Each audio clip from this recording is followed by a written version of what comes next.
আমি এতিয়ালৈকে বছৰেকত মানে আমাৰ দৰমহা হিচাপে নহয় দৰমহা নহয় মাননি হিচাপে তেওঁলোকক আমি মাহেকত আমি বছৰেকত আমি 688.98 কোটি ব্যয় কৰি আহিছোঁ।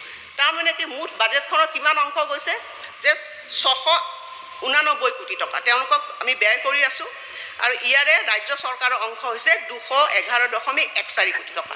গতিকে আমি অধ্যক্ষ মহোদয় আমি তেওঁলোকক সন্মান সহকাৰে আমি যিমানখিনি কৰিব পাৰোঁ অধ্যক্ষময় কৰি আহিছোঁ। এটা সময়ত মই এই বিভাগৰ আগৰ সময়ছোৱাত 2 বছৰৰ কাৰণে মন্ত্ৰী আছিলোঁ।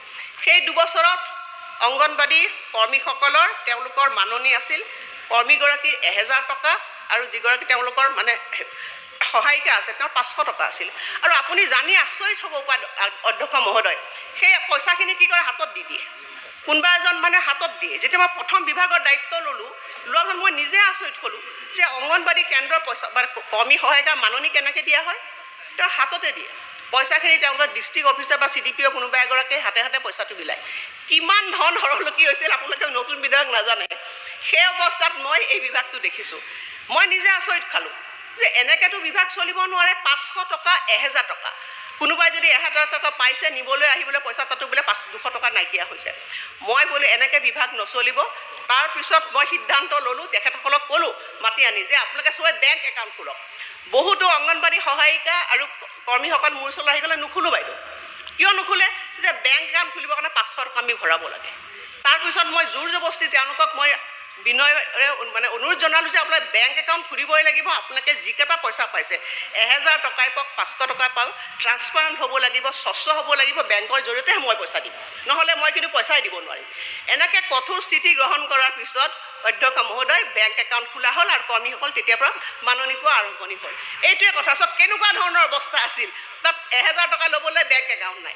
তাৰপিছত অখিল গগৈ ডাঙৰীয়া মই কেইটামান কথাই ক'ম, সময় যিহেতু কম, যে আজি অংগনবাড়ী কৰ্মী আৰু সহায়িকাসকল আমি যিটো প্ৰচিডিউৰে তেওঁলোকক আমি তেওঁলোকক আমি এই স্বেচ্ছামূলক সেৱা তেওঁলোকক আগবঢ়াবৰ কাৰণে যিটো দিছোঁ, এটা সময় এনেকুৱা আছিল মই হাউচত বহুত ফেচ কৰিব লগা হৈছিল।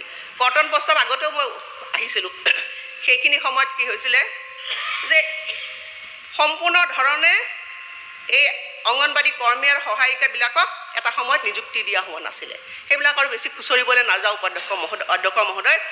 তাৰপিছত মই নিজে গাইডলাইন্স বনালোঁ। সেইখিনি সময়ত গাইডলাইন্স বনাই এনেকুৱা কৰিলোঁ যে কোনো ধৰণৰ তাত যাতে নিযুক্তিত খেলি মেলি নাথাকে। তাৰ পৰা আৰম্ভণি হ'ল গৈ গৈ এতিয়া আপোনালোকে 3টা বছৰ অধ্যক্ষ মহোদয় আমাৰ কোনো বিধায়কে মোক এখন শ্লিপ দিয়া নাই যে অংগনবাড়ী কৰ্মী এগৰাকী মোৰ মতে হ'ব লাগে, এইগৰাকী মোৰ মতে হ'ব লাগে। কিন্তু একচেপ্ট অখিল গগৈ ডাঙৰীয়াই দিছে অধ্যক্ষ মহোদয়। অখিল গগৈ ডাঙৰীয়াই মোক এখন দিছে। হয় বাইদেউ, নহ'লে আপোনালোকৰ বিজেপিয়ে দিয়ে তাৰমানে আপুনি দিছে গোটেই। প্লিজ ৰিপ্লাইটো দিবলৈ দিয়ক। আপুনি মই এইটোৱে কৈছোঁ যে আমি ৰিপ্লাইটো দিবলৈ নহয় ছাৰ, যিহেতু কথাটো উলিয়াইছে ৰিপ্লাইটো শুনক। তাত যিমান এপইণ্টমেণ্ট দিয়ে চব বিজেপিয়ে এপইণ্টমেণ্ট। 3টা বছৰতে এইখন সদনত ময়ে আছোঁ অধ্যক্ষ মহোদয়। তেখেতে প্ৰশ্ন আনিব পাৰিলেহেঁতেন, কিন্তু কোনো 3টা বছৰ কোনো এটা এই নিযুক্তি ক্ষেত্ৰত অনিয়ম হোৱা নাই। সম্পূৰ্ণ গাইডলাইন্স মতে নিযুক্তি হৈছে। 100% হৈছে গাঁওবুঢ়া আৰু গাইডলাইন্স মতে নিযুক্তি হৈছে আৰু মই এইখিনি কথা 100% দিয়ে ছাৰ। অখিল গগৈ ডাঙৰীয়া অধ্যক্ষ মহোদয় কৈছোঁ যে যিখিনি আমাৰ বিজেপিৰ তালিকা মতে চৰকাৰে এইটো আৰু কি কৰিব কওকচোন আপুনি। অধ্যক্ষ মহোদয় ক'বলৈ দিয়ক, নহ'লে চৰকাৰে দিব নাপাব।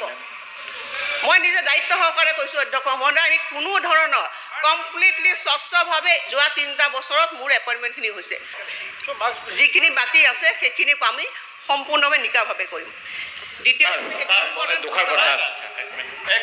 ইতিমধ্যে আমাৰ যিবিলাক মই ক'লোৱেই যে অংগনবাড়ী কেন্দ্ৰবিলাক যিবিলাক কেন্দ্ৰ এটা সময়ত অতি জৰাজীৰ্ণ আছিল তাৰে প্ৰায় 10,000 কেন্দ্ৰ আমি নতুনকৈ নিৰ্মাণ কৰিবৰ কাৰণে আমি চেষ্টা কৰিছোঁ। আৰু সদনৰ সদস্যসকলক মই এইটোও জনাইছোঁ যে বাকী যিখিনি আমাৰ কেন্দ্ৰ থাকি যাব সেই কেন্দ্ৰবিলাক মেৰামতি কৰিবৰ কাৰণে কেন্দ্ৰীয় চৰকাৰে আমাৰ পৰা এটা প্ৰস্তাৱ বিচাৰিছিলে। আৰু এইবাৰ শেহতীয়াভাৱে যিটো আমাৰ তেওঁলোকৰ লগত বছৰেকৰ আমাৰ গ্ৰান্টৰ ওপৰত কথা হৈছিলে তেতিয়া তেখেতসকলে আমাক কৈছে কেন্দ্ৰীয় চৰকাৰে যে অসমৰ কাৰণে প্ৰায় 30,000 অংগনবাড়ী কেন্দ্ৰৰ মেৰামতিৰ কাৰণে এটা পুঁজি আগবঢ়াব বুলি তেওঁলোকে সেইখিনি কথা আমাক জনাইছে। গতিকে এইটো আমি অৱগত যে আমি নতুনকৈ কেন্দ্ৰ নিৰ্মাণ কৰিছোঁ এহাতে, আৰু আনহাতে যিবিলাক কেন্দ্ৰ আমাৰ মেৰামতিৰ প্ৰয়োজন আছে সেইখিনিও আমি নিশ্চিতভাৱে এই বিত্তীয় বৰ্ষতে আমি কিছু কেন্দ্ৰ আমি হাতত ল'ম, যাতে নতুনকৈ আমি মেৰামতি কৰি সেই কেন্দ্ৰবিলাকো আমি সুন্দৰভাৱে তাত আমি শিশুসকলৰ স্বাস্থ্যক আৰু বিভিন্ন ধৰণৰ সেৱা আমি প্ৰদান কৰিব পাৰোঁ। অধ্যক্ষ মহোদয়, মই অংগনবাড়ী কেন্দ্ৰৰ কৰ্মীসকলৰ কথা কৈছে যে অংগনবাড়ী কৰ্মীসকলক এতিয়ালৈকে বৰ্তমান 6,500 টকা তেওঁলোকক কৰ্মীসকলক দিয়া হৈছে।